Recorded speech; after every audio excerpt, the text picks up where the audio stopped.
Tonight, a community in mourning. It's heavy and students and staff are feeling the loss. The teenage victim of Monday's fatal crash identified.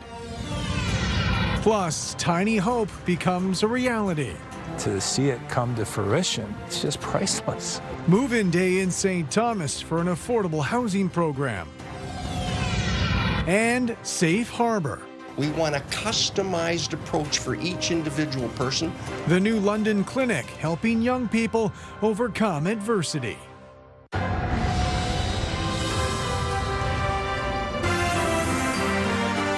CTV News with Carlyle Fiset.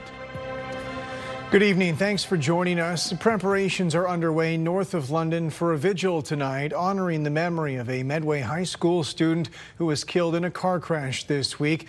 Family have identified him as a 17-year-old from Thorndale. Brian Bicknell has more on the community now morning. Gavin DeClark was just 17 years old when his life was taken in a two-vehicle crash on Medway Road. Neighbor Dick Loss arrived home shortly after. There was a lot of activity down there, and the debris on the road was horrendous. In a statement, Gavin's family said, "We are deeply devastated by the loss of our son Gavin and so grateful for the love and support that we've received from family, friends, and our community." Gavin was from Thorndale and attended Medway High School, just west of where the crash occurred. He was a nice, quiet kid. Principal Chris Smith says the school community is in mourning with a tragic events team on hand. It's been a tough 48 hours for sure. It feels like it's been a lot longer than that. It's heavy and students and staff are feeling the loss. The collision happened Monday afternoon. Police said Gavin was driving an SUV traveling eastbound on Medway Road when the vehicle crossed into the path of an oncoming feed truck. He died at the scene. The truck driver suffered minor injuries. Neighbor Don Gogol, who didn't want to appear on camera, witnessed the truck leave the roadway. I just was coming out the door to see the truck veering off the road, hit the pole in the cornfield, and the driver dropped out right away. As for Medway Road itself, neighbors say it is well patrolled by the OPP, but it has become increasingly busy, with many drivers speeding and often unaware they're sharing the road with farm vehicles. Tractors pulling grain wagons. There's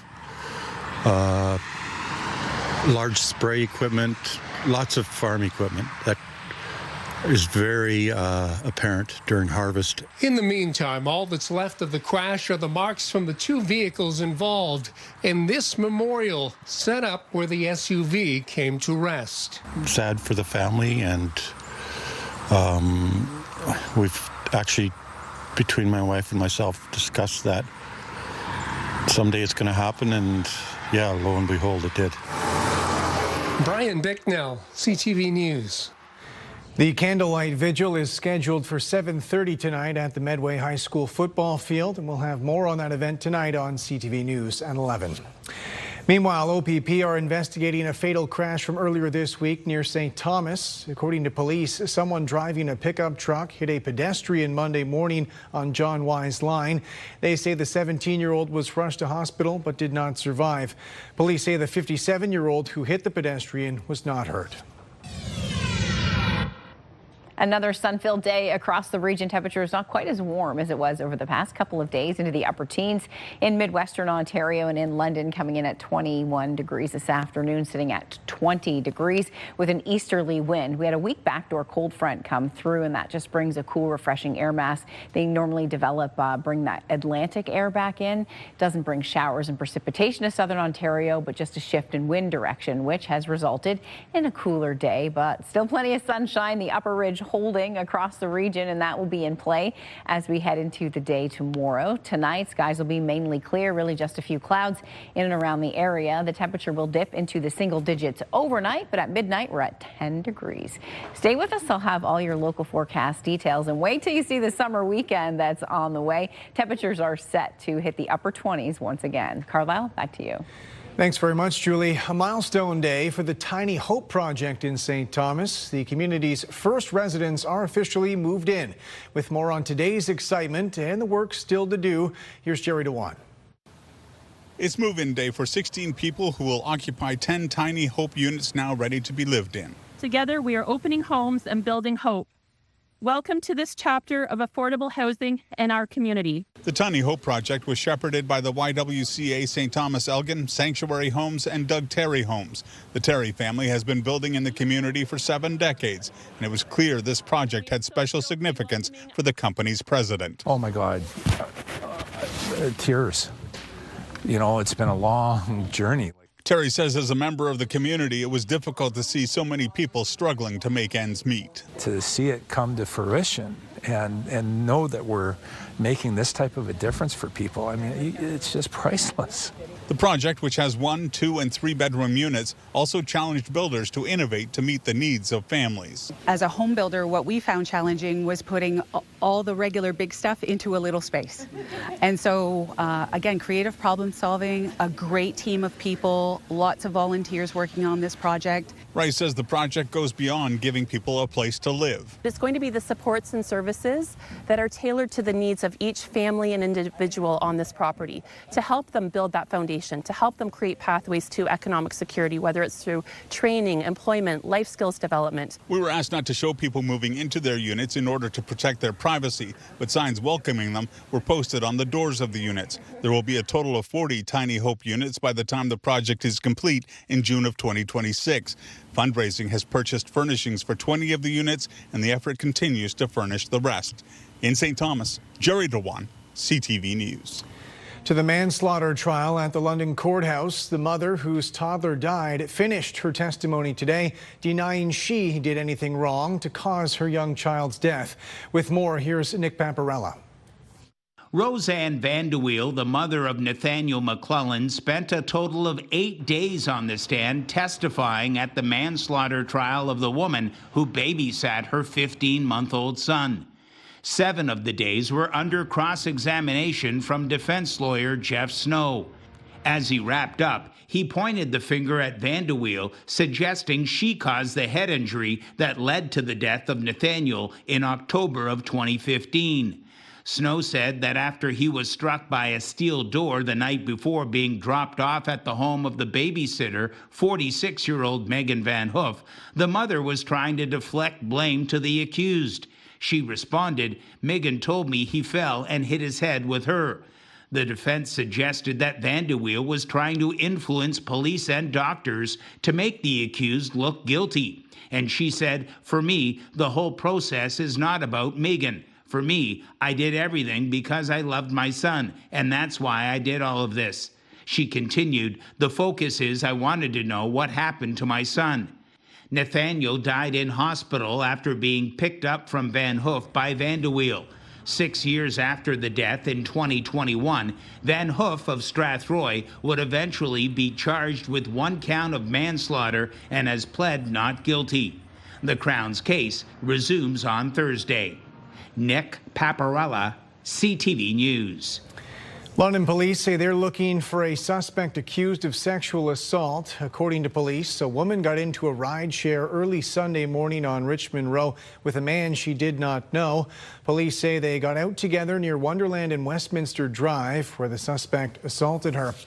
They say she flagged down a passing vehicle and called 911. The suspect is described as brown-skinned, approximately 5'8", medium build with short dark brown hair and clean-shaven, wearing a dark blue long-sleeve shirt with brown pants and white shoes. OPP and London police say they've shut down an illegal cannabis store for the 2nd time in 2 months. According to police, the dispensary operating under the name Chief's Corner reopened after it was shut down in August. They say in mid-September they learned the dispensary had resumed operations, leading to the second bust. Investigators say they seized an estimated $33,000 worth of cannabis products. A 22-year-old from Southwold has been charged with a court appearance scheduled for later this month. Lobbyists for local developers were at a council committee meeting today urging members to open up the same amount of land for future development despite the provincial government decreasing population projections for London. Ensuring that we have enough land and enough land supply as a way to combat housing affordability is going to be one of the key pieces here. I think this is on a good trajectory now, and we certainly encourage council to stay down this path. Councillors are considering how much land needs to be added within the urban growth boundary to accommodate the next 30 years of growth. However, the provincial government slashed London's population estimates since the draft plan was completed. Despite concerns of adding too much land and creating sprawl, the planning committee agreed with the developers. We changed the number, we changed the goalpost. We're back to another year's worth of work to get back, and then what, we're going to change to the next set of ministry numbers. At some point, we have to say this was the starting line, these are the numbers we're working from, and we need to make some decisions.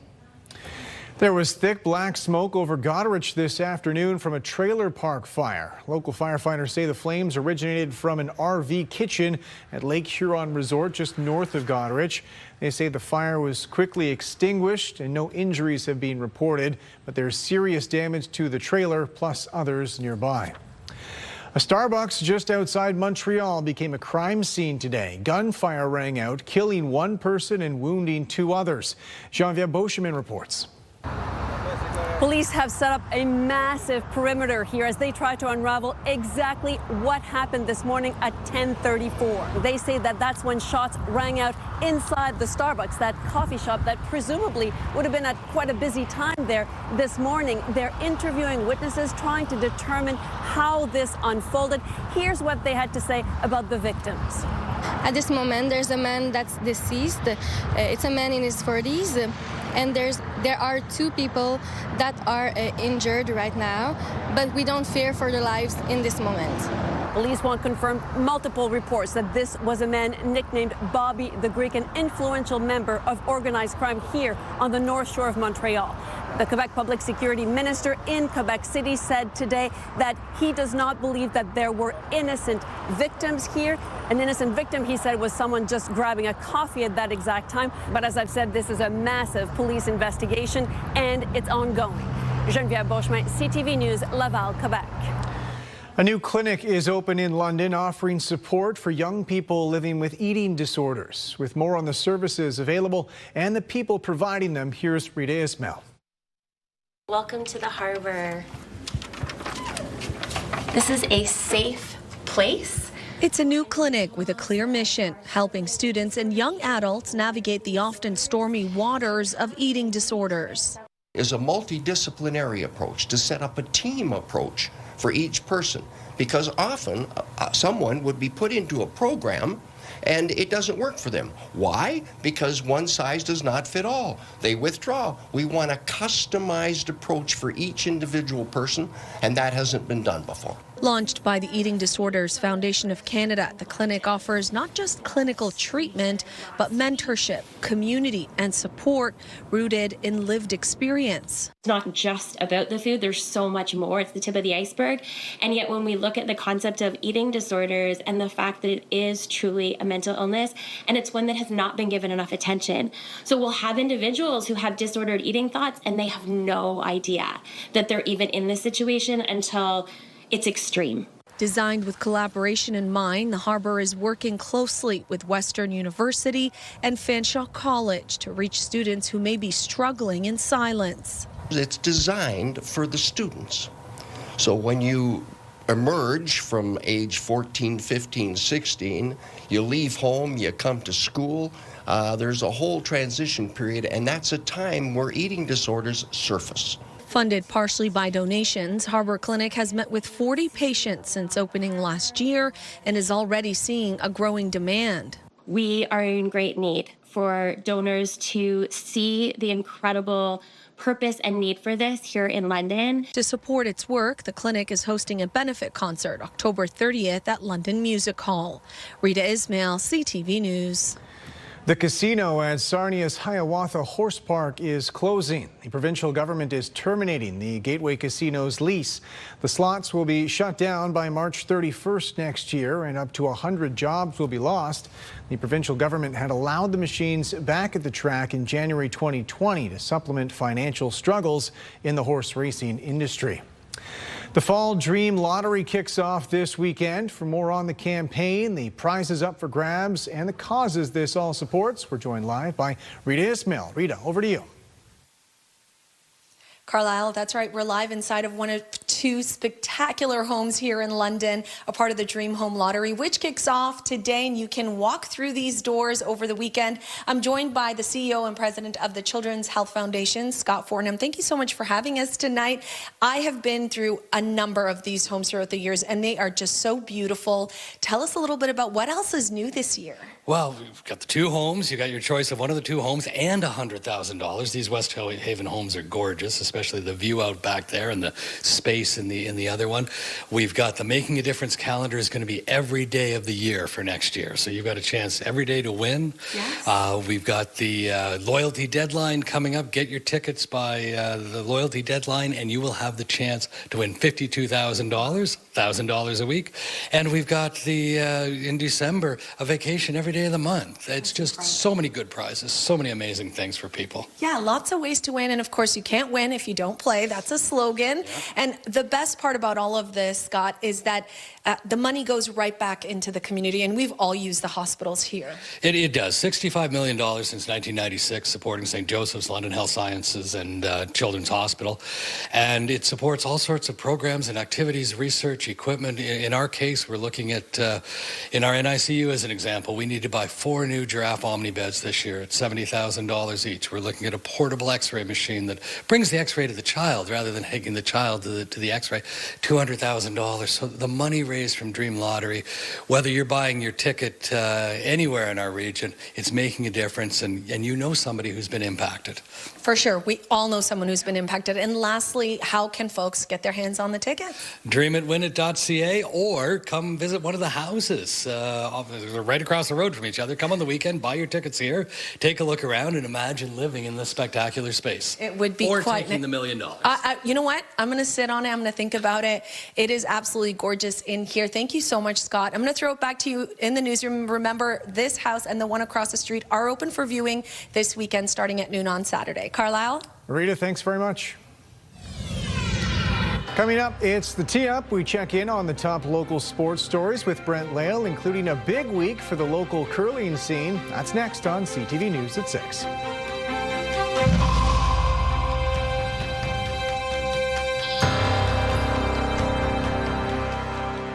Download the CTV News app and stay on top of local stories as they unfold. We begin tonight with Ontario's latest. Customize your feed and watch live wherever you are. CTVLondon.ca, your home for news.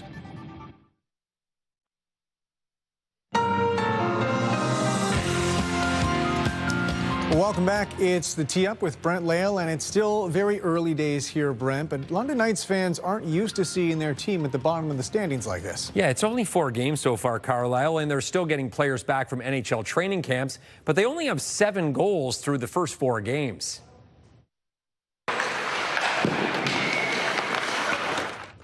This is a similar situation to last year when they started 1-3. However, the same cavalry is not coming this time.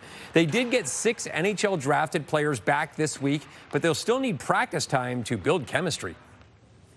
Everybody in our room's frustrated about it, but come in here, full week of practice, and get back to what we know and what we're good at, and put it into the games and hopefully get some wins. There's no panic button being pushed here. It's trying to feel our systems as well. The coaches are we're trying to get the right lineups and the right matches, seeing who kind of sticks with what. We break up into 10-game segments usually, so we usually have 6 of those. After these 10 games, obviously we're going to switch some things up. We're going to see what kind of sticks with our guys.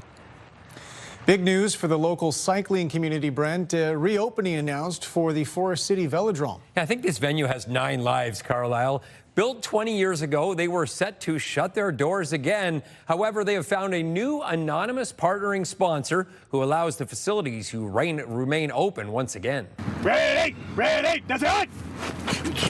Good. To the high school gridiron, it's a battle of unbeatens this week when the St. Andre Bessette Bulldogs take on defending champion CCH. It's nice to see these Bulldogs back among the premier teams in the top division, but they know they'll have their hands full with one of the top-ranked teams in Canada this Friday night. We got definitely an exciting team. We have a veteran group. We got a bunch of grade 13s coming back and playing, so it's been an exciting season for us, and we know we got a big challenge on Friday against CCH, but we feel that we're ready and can put up a good fight. I think it really comes down to the coaches, but also the group we've put together over the last 4 years. I think this is a special group. I think we're tough. I think our identity is tough. We're committed, and we're determined to go all the way. And it was a successful homecoming for Western Mustangs football. Yeah, the Mustangs won by 30 to remain undefeated. They're 5-0, but they have a tough test traveling to 3-0 Windsor on Saturday. On your marks.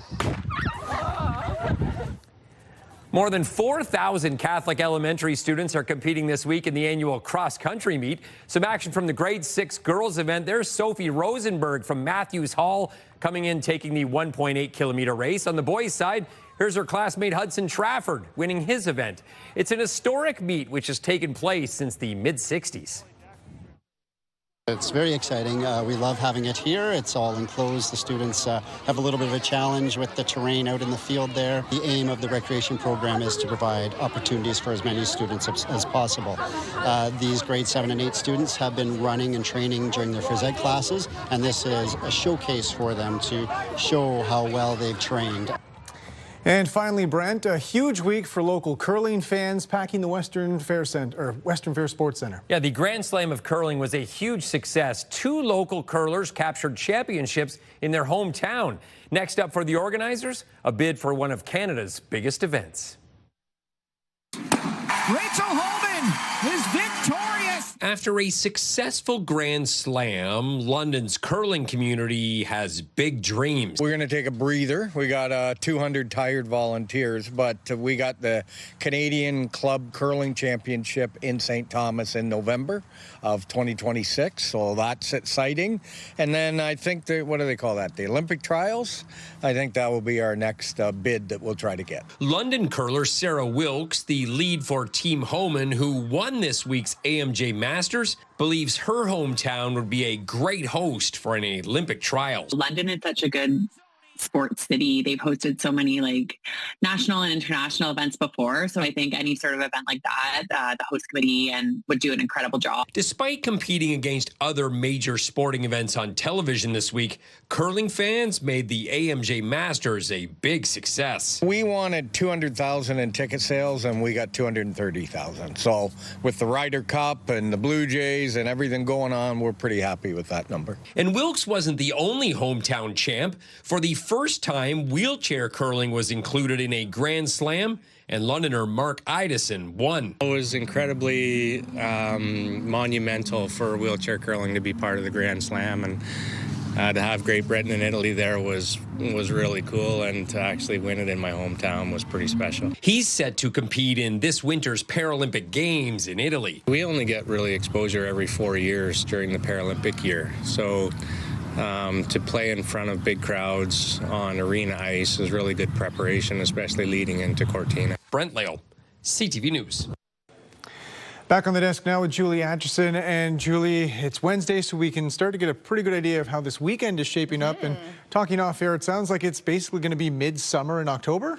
Yes, I mean, we've entered October still above average, although today was a touch cooler. In terms of heading into the weekend, Friday, Saturday, Sunday, we're looking at temperatures in the mid to upper 20s, Carlyle. So today was a beautiful day, nice and fresh out there. This morning it felt more fall-like for sure.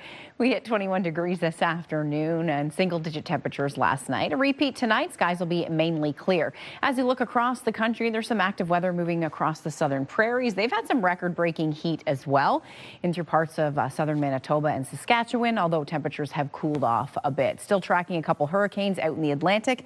However, both of those storms expected to stay well out into the ocean. However, they could bring some rough seas, or rather some rough conditions to the coastal areas, but at this point, I'm not expecting much of an impact in through the Maritimes. High pressure in the upper atmosphere will keep us clear. Yes, we do have lots of sunshine continuing across the region and a day-to-day warming. So by Saturday, I mentioned 27 to 28 degrees. As we look across the country, coast to coast, Western Canada, it's cooler in through Vancouver and feeling more fall-like in through southern Alberta, although still a pocket of heat in through the southern prairies, Manitoba and Saskatchewan. Northwestern Ontario cooling off just a bit today, and it did cool off in southern Ontario. We have some frost warnings in effect in Cornwall, Ottawa area, and stretching through parts of southern Quebec and all the way out to New Brunswick tonight. So temperatures expected to drop near the freezing mark. A few fair weather, rather clouds as we head into the day tomorrow. Thursday looks good though, mainly sunny conditions right across the region. As you can see on the forecast model, we'll go from sunny to mainly sunny, but that's just a little bit of high cloud. Temperatures overnight drop down between about 6 and 8 degrees in London. If you're near the lakeshore, still double-digit temperatures, and the winds will be fairly light overnight. Waking up tomorrow morning to sunshine, and that'll carry us right through the afternoon. 22 degrees. Winds will kick around to the southeast as we head into the latter part of the day. Our Metal Roof Outlet forecast shows warmth rolling in for Friday. Sunshine will hit 26, 28 degrees on Saturday with a mix of sun and clouds, sunny on Sunday and 27. So as you can see, daytime highs averaging well above normal, almost 10 degrees above where we typically are. Chance of nighttime rain Monday and some showers in the forecast Tuesday. A cold front comes in. Forecast models indicating we will squeeze out a bit of rain. We'll need it after some extremely dry, hot, sunny days. Wednesday, mix of sun and cloud and temperature close to where we should be, but still above normal. So we're averaging well above normal heading into October. We ended September on a very warm note as well, and then we're ushering in the same thing as we head into the first full weekend of October. Fall yet to make its presence known across southern Ontario in terms of an extended stay of cooler temperatures. We're still into that warmth. Thursday, Friday, Saturday, and Sunday, daytime highs anywhere from 25 to 27 degrees. Chance of showers on Monday night. That'll be the next opportunity for rain, but we are very dry right through the weekend. Carlyle with lots of sunshine continuing right across southern Ontario. Thanks very much, Julie. Still ahead, Ontario among 5 provinces increasing their minimum wages. We look at what the pay raises mean for workers. The Pure Country family just got bigger. Make sure you pop on over to our Instagram page for all the details. And tomorrow kicks off a brand new week in the NFL. We return at 7:10 with a new edition of the Pure Puppy Pigskin Picks.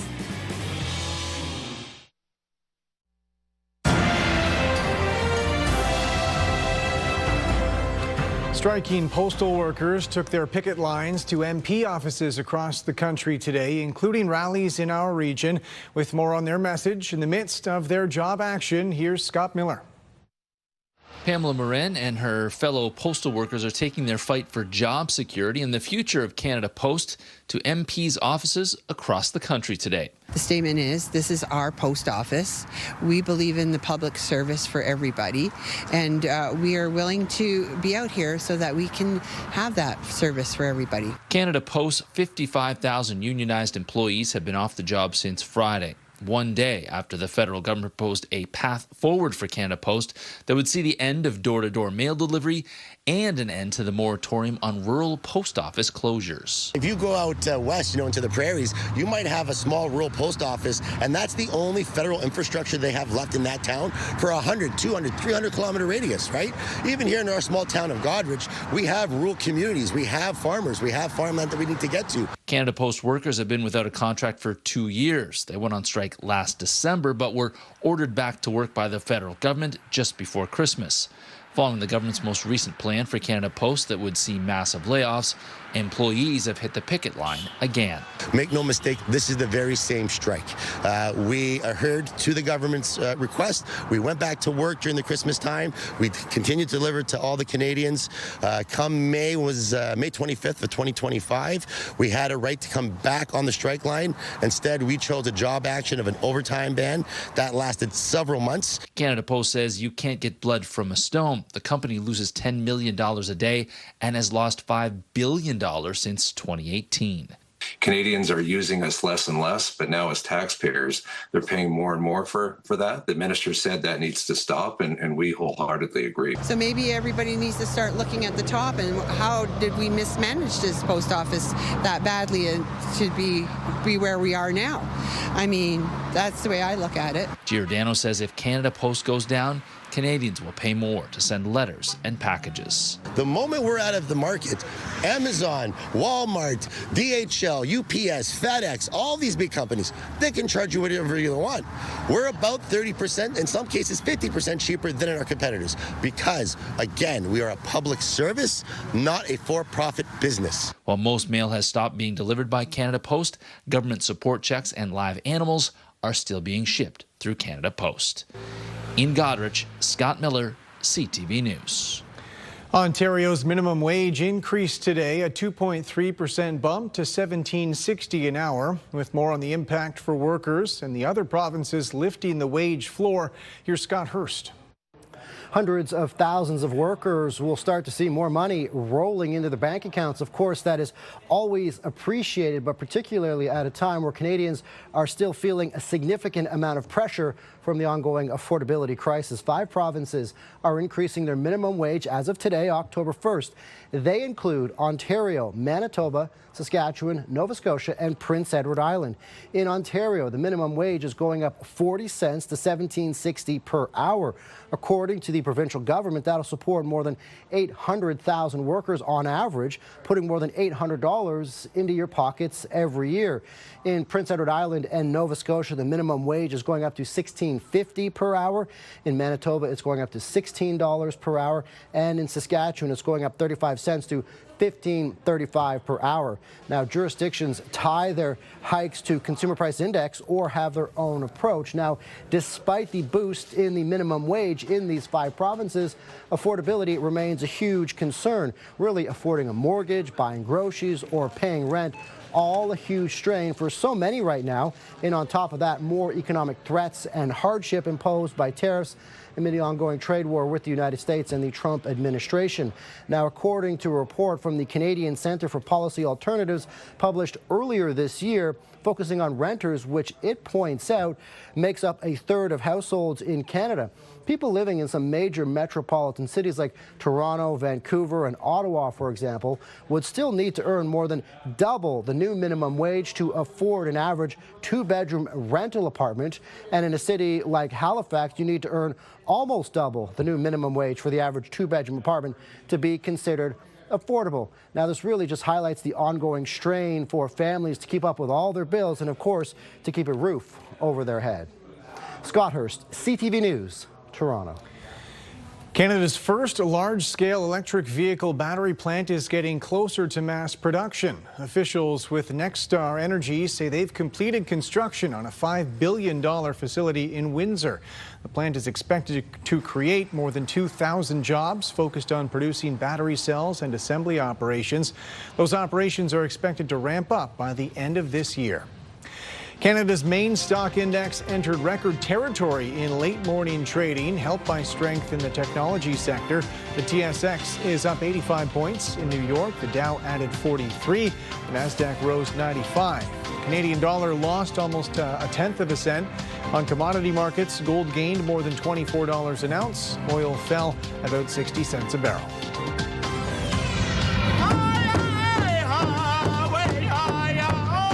When we return, we head to St. Thomas for a community gathering marking the National Day for Truth and Reconciliation. Stay with us. 5K a day is back on 97.5 Virgin Radio. Listen to Jeff, KP, and Backstage Ben for your chance to win $5,000 Every weekday. 5K a day. Virgin Radio. Welcome back. The founder of renowned music group Jeans and Classics has died. According to the group's Facebook page, Peter Brennan died in his home Monday after a cancer battle. Brennan studied music here in London at Western University, going on to tour extensively and produce albums. He was best known for Jeans and Classics, a symphonic rock fusion project. Brennan was 73 years old. Hundreds of people gathered in downtown St. Thomas Tuesday afternoon, honoring Truth and Reconciliation Day. With more on the ceremonies and their significance, here's Brent Lail.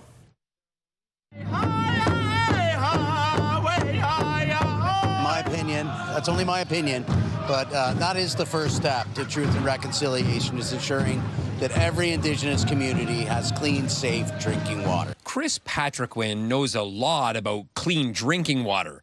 Since the Boil Water Advisory in 2019, he's been producing and delivering clean drinking water to local First Nations. I'm calling on the federal government and Indigenous Services Canada to ensure that every Indigenous community in Canada has clean, safe drinking water. 2019, they issued a Boil Water Advisory, and we're still here with no clear fix in sight. It's important that they're learning young. Tuesday afternoon, hundreds of people gathered on Talbot Street in St. Thomas to recognize Truth and Reconciliation Day. They had drummers, dancers, speakers, a flag raising, and a fire ceremony. With the help of the City of St. Thomas, the event continues to grow. This year, they closed off a section of the main street and involved 210 children. We had a story time for them, and they painted some rocks. And I think having them here and being able to do that, tell them the story, gives from me as a intergenerational survivor, gives them the truth of the story. I don't know what they teach in school. They all knew about residential schools, but I don't know how much they knew about residential school. So I just tried to tell them the truth in their age group. Patriquin says this is a day of reflection and education. It's an important day for us to come together with everyone, with all Canadians, to share stories about intergenerational trauma, about what's carried on from these schools that have gone from generation to generation. So it's important that we talk about it. Brent Lale, CTV News. A new name has officially entered the federal NDP leadership race. Rob Ashton, the president of the International Longshore and Warehouse Union, formally entered the race this morning. He joins Alberta MP Heather McPherson, activist Eve Engler, and journalist Avi Lewis as declared candidates so far. Ashton is billing himself as the first working-class Labour candidate. The NDP will select a new leader on March 29th. The federal government has rejected a proposal from Marineland to export 30 beluga whales to China. This is a very difficult decision to make, but it is rooted in the Fisheries Act, and I'm proud that in Canada we do have an act that is very specific around the treatment of whales in particular and how it is not okay to keep them in captivity. Marineland has not opened this year and has been selling off parts of the theme park. In 2019, Ottawa passed the Ending Captivity of Whales and Dolphins Acts and banned breeding them for entertainment. It's not just going to China. We can look at other areas that will take these whales. You know, we don't have to move all 30 in one shot, a couple here, a couple there, and we want them to survive. And if they don't, well, the federal government has to answer on that one. Dozens of children helped the St. Thomas Parks and Recreation Department plant a mini forest in a local park this week. So you know how that's below the soil? We're doing a Miyawaki mini forest. So we've brought the community in to plant 400 trees in a 10 by 10 area. We're planting trees 50 centimeters apart, or you could say 4 trees per square meter. Trees are really cool, and I think it's really good to plant trees. This is called Wild Wisdom, and what the series is about, it's about learning about parks, nature, and working with the seasons. So what we do is throughout the year, seasonally, we have events in different parks locations throughout St. Thomas. We've had everything from greenhouse tour and cocktail hour to a fun kids day, and obviously our fall planting day today. We always want to get the community involved. 2, we're creating instant habitat for pollinators, native insects, wildlife, and these mini forests have a way of collecting a ton of carbon in a very small space. So, you know, we're involved in the community, we're creating space for pollinators and wildlife, and plus we're helping out the environment. Tomorrow on CTV News, London is hosting a major manufacturing conference under the shadow of American tariffs looming over the local sector. That story tomorrow on CTV News at 6.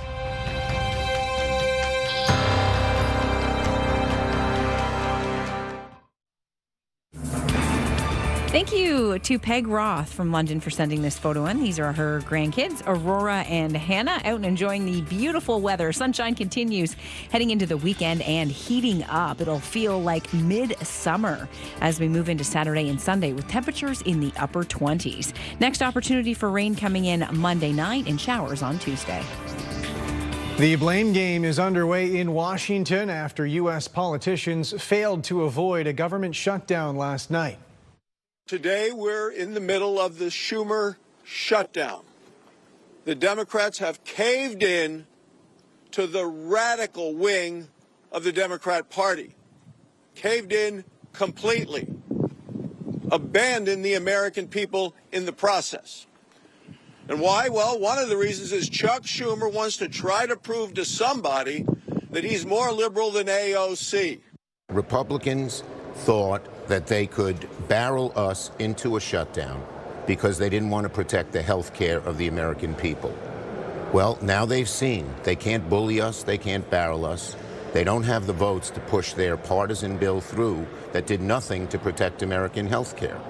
An agreement was needed by 12:01 this morning to keep programs and services running. Now, about 750,000 federal workers are expected to be furloughed. Democrats are pushing for more health care funds. White House officials say Republicans want to resolve that issue, but won't negotiate until the government reopens. German police closed down the Oktoberfest fairgrounds in Munich today because of a bomb threat. Well, a little irritated because we had reservations for this morning and now we don't know if we'll have them for this evening, but better safe than sorry. I mean, I assume someone is just making a prank call, but I imagine it's probably fine and they'll sweep the place, so we'll see. The death of at least one person has been linked to a recent explosion at a residential building that Munich police say was set off intentionally. It's not clear whether the victim is the suspected perpetrator or someone else. Officials discovered the Oktoberfest bomb threat in a letter from the apparent suspect. The fairgrounds usually attract up to 6 million visitors, and they've since been searched by police. One of the world's most prominent scientists, Jane Goodall, has died. She was a globally recognized figure in animal and environmental research and the inspiration behind the Jane Goodall Institute of Canada. With more on her life's work, here's Andrew Johnson. When a young British woman with a childhood love of primates but little scientific training traveled to Tanzania in 1960, she changed the way we look at chimpanzees. When I got to Cambridge finally, they were totally horrified. I'd named the chimps instead of numbering them. I talked about them having personalities. I talked about them having minds and being able to have rational thoughts and emotions, happiness, sadness, fear. And all of these things were supposed to be attributes only of humans. Jane Goodall also found the chimps, like humans, used tools. She incorporated their distinct personalities and family relationships into her work. Being out in the wild, you know, back when I dreamed of it, there was nobody doing anything like that. Goodall considered it her lifelong quest to protect the planet. We've got a window of time, I believe, to start slowing down climate change, loss of biodiversity, to alleviate poverty, to bring to an end the terrible industrial farming, especially of animals, to try and persuade the very wealthy to be a little more considerate of the future. Goodall married twice and had one son. In 2003, she was appointed a Dame of the British Empire, and she received the U.S. Presidential Medal of Freedom in 2025. I want to be remembered for having helped people to understand the true nature of animals, that they do matter as individuals. Well into old age, Goodall was on the road hundreds of days a year, speaking up for animals and the environment, trying to empower people to do their bit, as she called it, believing millions of people making small changes can make a huge difference. Andrew Johnson, CTV News, Vancouver. London's top stories. We have breaking news tonight out of Ottawa. The latest on the breaking news alerts. I'm tracking an area of severe weather. It'll start. And watch live. A development now to a story from City Hall we brought you. Download the CTV News app.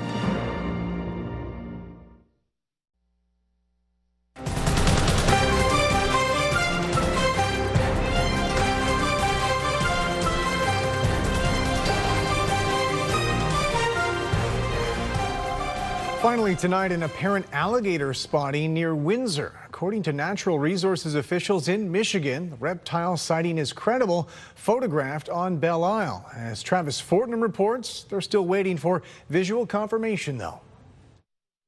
There is a freaking crocodile or alligator over here. It's an alligator, and seeing it sunbathing on shore might not seem like a remarkable picture, but it's where the photo was taken that has people talking. Oh, I did a triple quadruple take. Lynn Blasey was paddleboarding around Detroit's Belle Isle Sunday, yes, Detroit, Michigan, when she spotted the animal. I was like, wait a minute, what?